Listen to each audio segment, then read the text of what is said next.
I've lived in New Jersey my entire life, and I've been involved in lots of arts, acting, writing. I even married a musician. But a lot of people don't think New Jersey is known for arts and culture. Well, they're wrong. And my goal is to introduce everyone to the most talented people I know. They're singers, they're writers, they're musicians, they're actors, they're chefs, they're martial artists, they're everything you can imagine, and they're going to be on my show. Every one of them. Well, maybe not every one of them, but a lot of them. I'm Lucille Sapio, and this is Not So Famous in New Jersey. Although Jim Josselyn is a teacher in his music and drama school, and of course a business owner, he's really best known as a jazz guitarist and composer. In our conversation today, you'll hear some of his original music, including some from his latest 2 albums, in the background, as we talk about when he found his passion for music, how he's been able to actually navigate a real career in music, and whether or not cream really does always rise to the top. Well, and hello, Jim. Hi, Lucille. Let's start with something simple. Who are you? Well, that's an interesting question, Lucille. Many things. Father, small business owner, boyfriend, musician, composer, teacher, human being living in New Jersey and succeeding and surviving every day. Okay. Now, a lot of people spend their entire lives trying to figure out who they are. When did you figure out who you are? Things happened early in my life that set the course for everything else that would take place. The story of me getting into music, which is really the way I've seen myself through life and the way I've fed myself and kept a roof over my head, is almost a tall tale or a fable. It seems surreal when I look back on it. Yeah, I know. I read about how you got interested in musical instruments when you saw a guitar in Nogales, Mexico. Yes. Now, that made me think about how many kids don't get those kind of opportunities. You know, the fact that you were able to go on vacation with your family to a foreign country, and then your parents were able to buy you a guitar, that's great. I mean, I know I came from a home with 6 kids, and my cousin had a piano, and she hated taking piano lessons, and I used to just like, oh my God, that's a dream, if I could learn how to play the piano. How much impact did the fact that your family had the ability to act on your dreams give you the chance that other kids didn't have? Oh, I'm sure it was everything. But yeah, in terms of being able to do these things, absolutely, sure. I mean, it's luck. You studied at Mason Grove School of the Arts, which I believe began on the Livingston College campus, and that's where I attended Rutgers. And you studied with some of the same people that Jeannie did, Jeannie Bryson. Oh, yes. Kenny Barron, for example. Now, you've spoken about how effective a teacher Kenny was. How did that impact your decision to found the School of Music and Drama in Little Silver? I don't know that going to school and learning from great teachers was an influence in me starting a teaching business. I know that everything that I learned there and so many things from my teacher, Ted Dunbar, are things that I teach my students now.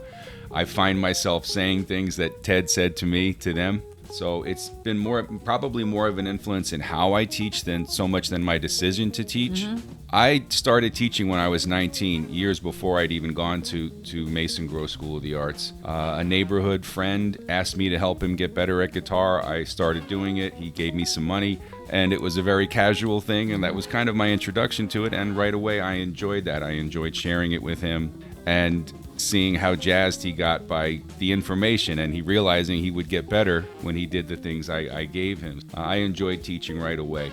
My enjoyment of it and making a business out of it probably was more of a factor than the schooling. But going to school there was an incredible impact on my life. I don't know if you know Tony Cimarosi. I do. Yeah, Tony does a lot of teaching. So he's able to not have an outside job that is totally unrelated.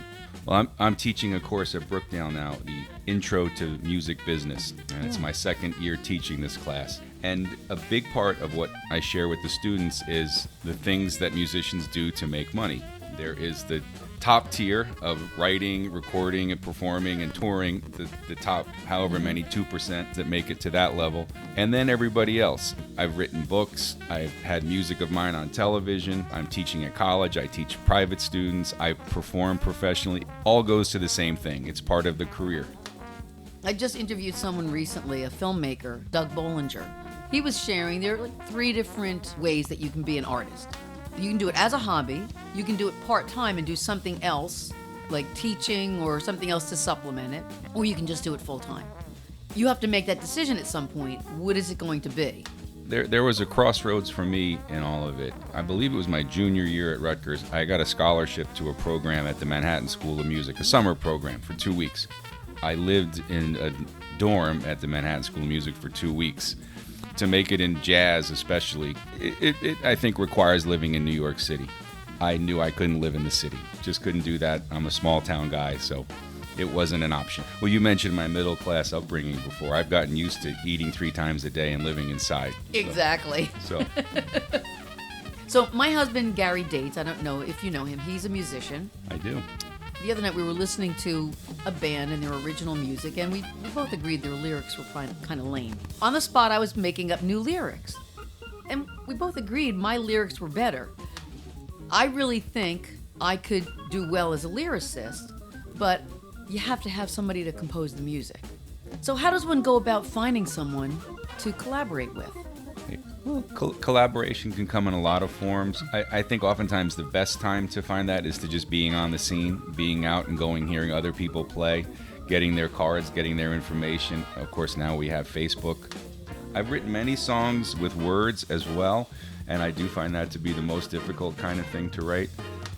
You know, what I find with a lot of lyrics is that, yes, they rhyme, but it's like, come on, they're such predictable rhymes, and there's no poetry to it.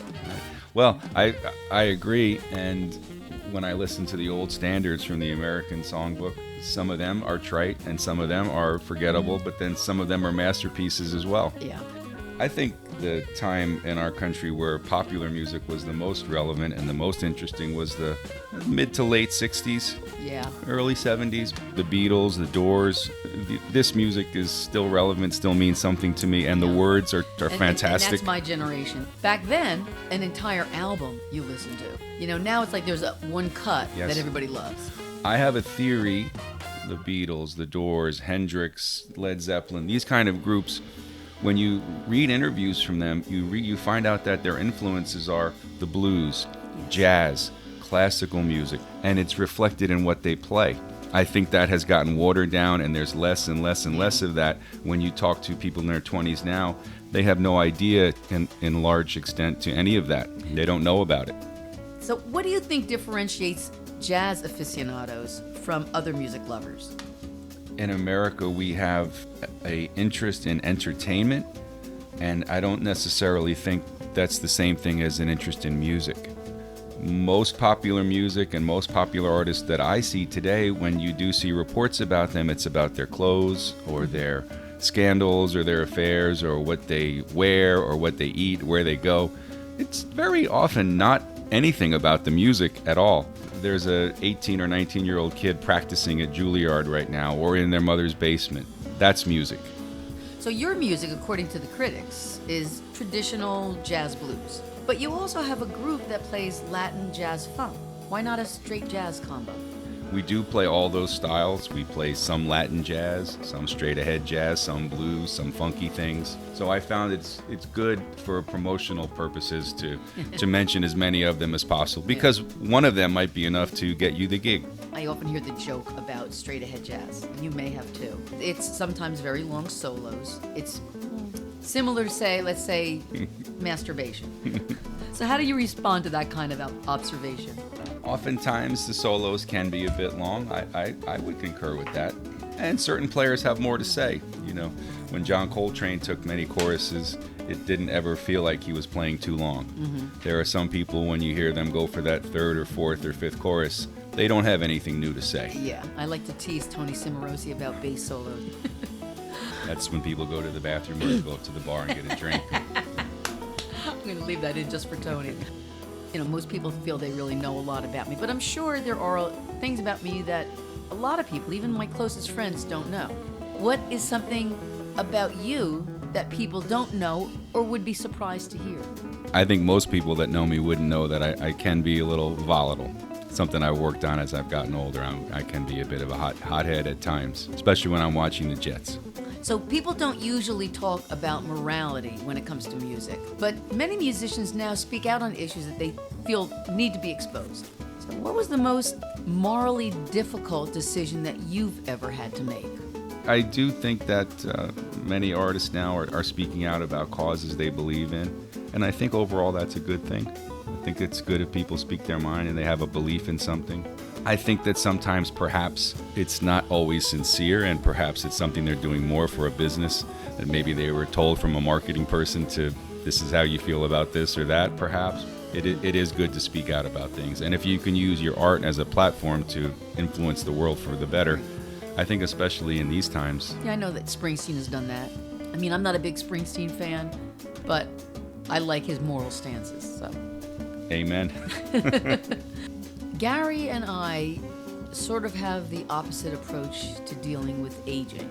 And maybe because I'm an optimist and he's more of a pessimist. Gary dreads aging. He's afraid of dying. And I, on the other hand, I love to look back on my life and think about all the kind of treasures of all the years that I had and the memories. When I was a kid, I used to read in the newspaper, 25 years ago this happened. I think, I can't wait till I can remember something from 25 years ago. Right. So I still feel like I'm not afraid of dying. What about you? I'm not afraid of that. I don't give that much thought. As we get older, there are days you wake up and you have pain and you don't know why, obviously. That's not fun, but I just try to really live in the moment as much as I can, the here and now, and be present in the moment.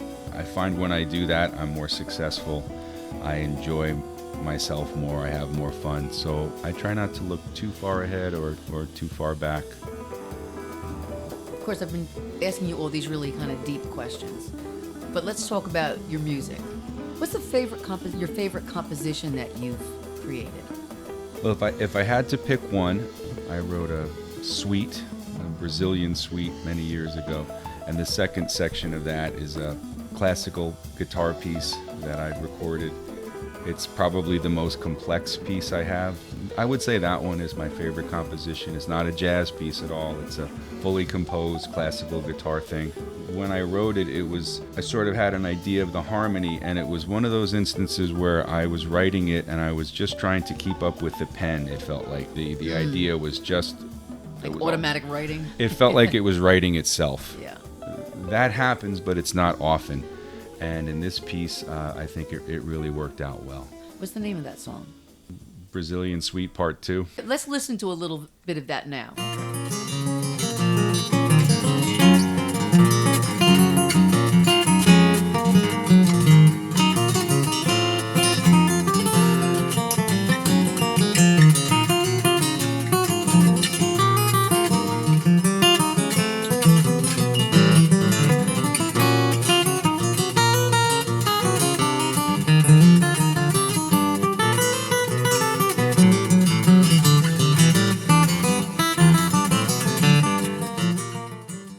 A friend of mine has a company where he sells different products for music, and one of them is a poster with advice for guitar playing technique and things that you can do on guitar. I wrote a book on that. It's done quite well. I mean, far better than I ever would have thought. It was a neat idea. I enjoy doing it. Yeah. Because I think it's a neat way to play, and he's sold a lot of these posters all over the world. So he's done really well with it. But great. If you could change one thing about yourself, what would that be? One thing, I would just be more patient. Be more patient with things. Sometimes I can be hot-headed and a little quick to temper. Does that happen to you when you're playing? Well, sure. Yeah, sure. Now, you mentioned your school before, and it's not just a music school. It's also a drama school. Talk to me about that. It was adding something to our program. It adds value as well to have, two different disciplines to study, and it's been great. It's been a really nice addition over the years to the school. Music lessons are for all ages. Yeah. Yes. Do you teach violin? Yeah, we teach all the instruments. I bought myself a violin because I always wanted to learn how to play it. It's really hard to teach yourself. Yes, it is. Yeah. Especially when you have nails. Yeah. So what do you want your legacy to be? I would like to leave behind the music. I've written a lot of original music, and from a business standpoint of someone, playing gigs, it's harder to do that. Most people want to, if you're going to play at all, they want to hear the same old tunes. The standards, yeah. The standards. So when we play, it's mostly that. The original compositions are what I'm most proud of. Do other people play your music? In my last lesson with Pat Martino, we played a number of my original tunes, and one of them, Black Silk Flowers, he was so enamored with it, he wanted a copy of the sheet music for himself, and I always held out hope that he might record that one day, but no. So often, I don't know, do songwriters get screwed? I imagine many have, yes. Well, I know with me, licensing the music for sync, as they say, right, for television or film or advertising. If that's show business, Lucille, that's probably the lowest rung of show business. You're not credited, and in some cases you're not paid well. I would imagine, I've talked to some other friends in licensing, and I know music of mine has been on about 40 or so television shows, but I wouldn't be surprised if there were 10 or 12 or 15 other shows that use the music and I didn't get credited or paid at all. So, I think, it's... See, what you need to do is get it on a commercial. Yeah. Well, I've had some things on a couple commercials, and been paid well for what I've been notified about. But I think there is that, especially in anything now. The machine is not set up for the artist. Yeah. It's set up toward the machine and the corporation. Right. And now people think music should be free. Who pays for music anymore? Right. Well, when you see that, huge artists are getting a percentage of a penny for stream through Spotify and these types of things. Yeah. Millions of streams and you get 17 cents. Yeah. Exactly. If you want to be an artist, it's almost like you can't want to make money at it. The art, maybe that shouldn't be the first thought, Yeah. I know one of my pieces of music that has been used for licensing, it was on 2 television shows and a commercial. It was not written for commerce. It was written to satisfy me. It was an artistic piece, a Brazilian samba with many, many chord changes, a complex piece of music. I sent it for licensing, and it was used in those 3 different circumstances, and I made a lot of money from it, but I did not write it for that goal. Yeah. Well, it's like Gary is also a photographer. Beautiful. When he first started, he was just doing it because he liked it. He started getting all these awards. And then he started thinking too much about right. what he had to do. And first of all, he lost the joy of it. And he also felt that he lost the artistic flair that he had. Right. Well, some people, they say, I have a dance school or a music school, but I'm not really in it for the money. Those things are businesses. Mm-hmm. And you can provide a great service with great value and do a great job for people, but still also get be commercial. fairly compensated Sure. for your time and effort. Those two things aren't mutually exclusive. Mm-hmm. But I guess, if you think about it, I mean, true art, the cream rises to the top. Mm. Although there was an interesting debate on NPR, and they were talking about Picasso. Quite honestly, the reason Picasso was known as a great artist is because Metropolitan featured his art and pushed his art and told everybody he was a great artist. Mm. But, what do you think about that? Is it really the cream that rises to the top, or is it the cream that gets recognized, that gets pushed to the top? Because really, is Bruce Springsteen the best musician around? Well, I wouldn't say that, no. Yeah. I think there's a little luck involved, and I think you can have promotional vehicles behind you, like you said. So it's how much is invested in an artist, how much money is put behind promoting that artist, A lot of those things come into play. We've actually come to the last question here. We've always been told that you have to find your passion. And the thing that bothers me about that advice is that it leads people to believe that everyone has an obvious passion, or they should. But what I've discovered is that you find your passion by trying different things. You try something, it doesn't really click, you try something else. But that's not the kind of advice people are given. They're saying, find your passion, but they don't really give them advice on how to do it. You found your passion at a pretty young age. But what kind of advice can you give to people who don't really know what their passion is or what it could be? Question everything and have an open mind. Try new things, like you said. Try something once. You don't know what you're good at and what you might really enjoy. Yeah, it's not the violin for me. Oh, you'd have to cut your nails. So and take lessons. Yeah. Well, Jim, thanks so much for your time. This was great. Yeah, my pleasure. I love the arts and I love to talk, and that's why I'm talking to local artists. And if you like listening, then subscribe to my podcast. You can do it on this page, on iTunes, or anywhere you get podcasts. I'm Lucille Sapio, and this is Not So Famous in New Jersey.